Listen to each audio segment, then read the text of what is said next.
एक प्रश्न जो इतना सरल था कि एक बालक के मन को व्याकुल कर सकता था, और इतना कठिन कि विज्ञान उसका उत्तर आज तक नहीं ढूंढ पाया है।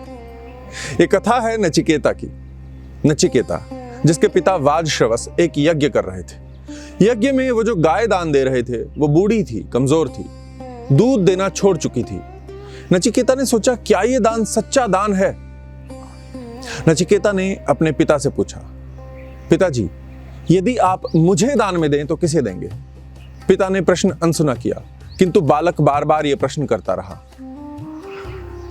पिता क्रोधित होकर बोले, जा, मैं तुझे मृत्यु को दान देता हूं।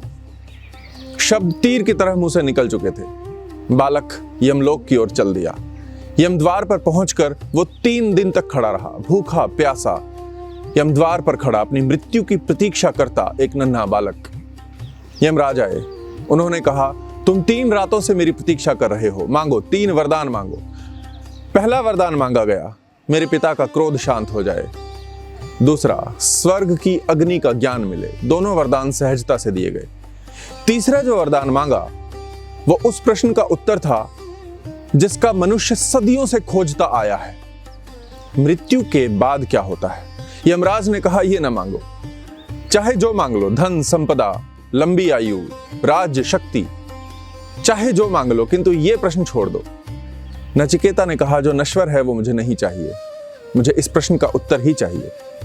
यमराज को विवश होना पड़ा, और फिर उन्होंने नचिकेता को वो समझाया जो मनुष्य हमेशा से समझना चाहता था, मृत्यु के बाद क्या होता है, आत्मा का असली अर्थ क्या है।